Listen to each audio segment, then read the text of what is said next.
Menjadi seorang anggota Kopassus bukanlah suatu hal yang mudah. Biasanya prajurit yang bergabung punya kualifikasi tertentu dan akan dilatih secara khusus. Selain itu, mereka juga harus berlatih lebih keras jika dibandingkan dengan prajurit biasa. Kemampuan khusus yang dimiliki biasanya mulai dari kemampuan menembak sampai keahlian anti-teror. Mereka juga akan mengikuti seleksi dan pelatihan yang lebih berat seperti mendaki gunung, menjelajahi hutan, sampai berenang menyeberangi Nusa Kambangan. Adapun pelatihan yang paling berat adalah saat para prajurit sudah masuk seleksi tahap akhir yang dikenal dengan sebutan Minggu Neraka atau Hell Week. Salah satu yang punya kualifikasi ini adalah Serda Ucok. Kalau kamu masih ingat dengan kasus pembunuhan 4 orang napi Lapas 2B Cebongan yang pelakunya tidak lain adalah seorang anggota TNI dari Kopassus. Ya, kasus yang sempat bikin geger di tahun 2013 lalu ini kembali mengingatkan kita soal sosok di balik pembunuhan itu, yang tidak lain pelakunya adalah Serda Ucok. Kini dirinya sudah menghirup udara bebas dan terlepas dari jerat kasus itu. Lantas seperti apa kabarnya kini? Mari kita simak ulasannya. Pemilik nama lengkap Serda Ucok Tigor Simbolon itu melepaskan tembakan lantaran pembalasan dendamnya atas kematian Serka Heru Santoso di sebuah kafe. Lalu kasus yang sama terjadi juga pada sahabatnya, Sertu Sriono. Meski menjadi pelaku dan harus mendekam di penjara, namun banyak yang menyayangkan hal ini dan lebih berpihak pada Serda Ucok lantaran keberaniannya itu. Bahkan setelah divonis selama 11 tahun penjara, namun jiwa pemberaninya tak mau melihat keempat napi mantan preman Yogyakarta itu untuk terus melakukan hal-hal yang membuat resah masyarakat. Bahkan saat menuju meja persidangan, Serda Ucok dan kedua temannya mendapat sambutan hangat dari para pendukungnya di luar gedung pengadilan. Mereka mengalungkan bunga sebagai tanda doa dan dukungan kepada ketiganya. Serda Ucok lalu diminta menyampaikan orasinya. Dengan lantang, ia berjanji akan kembali ke Jogja dan menetap di sana bersama sang istri dan anak-anaknya, tak lain untuk memberantas preman. Kini setelah mendapat remisi dan pengurangan kurungan selama 3 tahun, Serda Ucok bisa menghirup udara segar.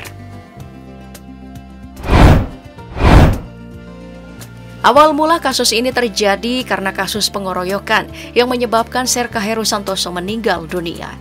Pelakunya tak lain adalah sindikat preman Yogyakarta yang memang sering membuat resah masyarakat setempat. Tak hanya Serka Heru, Sertu Sriono juga harus meregang nyawa oleh pelaku yang sama.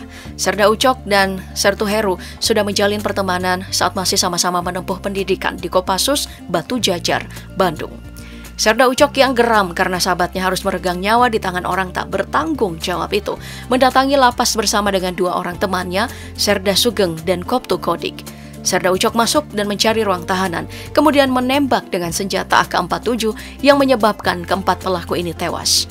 Keempat tahanan itu Hendrik Angel Sahetapi alias Deki, Adrianus Chandra Galaga, Yohanes Juan Mambait, dan Gamaliel Yermianto Rohiriwo yang ditembak di hadapan puluhan narapidana lainnya. Sedangkan kedua orang temannya hanya menunggu di luar tahanan. Meski begitu, ketiganya terbukti merencanakan pembunuhan dan divonis 8 dan 6 tahun. Serda Ucok mendapat hukuman paling berat karena terbukti menjadi dalang dan otak dari pembunuhan ini. Ia juga terbukti menembak dan menyebabkan keempat napi tewas seketika. Sedangkan kedua orang temannya hanya dijatuhi hukuman 8 tahun dan 6 tahun. Setelah lepas dari jeruji besi, dirinya masih sangat dibutuhkan TNI dan kembali bergabung ke Kopassus. Memang darah Kopassus sudah mengalir deras dalam tubuh Serda Ucok. Baginya, Kopassus adalah rumah tempatnya kembali setelah beberapa tahun menanggung jerat vonis yang dilayangkan pada dirinya. Setelah namanya melambung lantaran kasus itu, Serda Ucok kini bergabung di Satuan Telik Sandi atau Intelijen Grup 3 Sandi Yuda yang markasnya berlokasi di Cijantung, Jakarta Timur. Pasukan ini sudah malang melintang melaksanakan berbagai tugas operasi, tak hanya di dalam negeri, tetapi juga hingga ke luar negeri.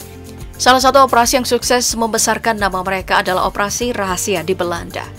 Satuan Kopassus ini juga memiliki spesifikasi tugas perang rahasia, clandestine operation, termasuk kemampuan intelijen tempur atau combat intel dan counter insurgency atau kontra pemberontakan. Selain lihai dalam tugasnya, Serda Ucok juga ternyata piawai menyanyikan lagu-lagu dengan suara merdunya.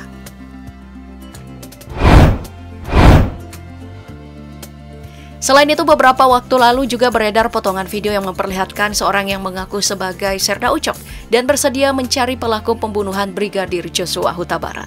Sebagai seorang yang sama-sama lahir dari tanah Batak, Serda Ucok dalam video itu mengaku merasa terpanggil untuk menuntaskan ketidakadilan yang terjadi terhadap ajudan Verdi Sambo itu. Meski begitu, Polri dan TNI sama-sama mencari tahu soal kebenaran video yang beredar luas di dunia maya dan menemukan bahwa itu bukanlah Serda Ucok dan potongan video yang beredar tersebut hanyalah hoaks.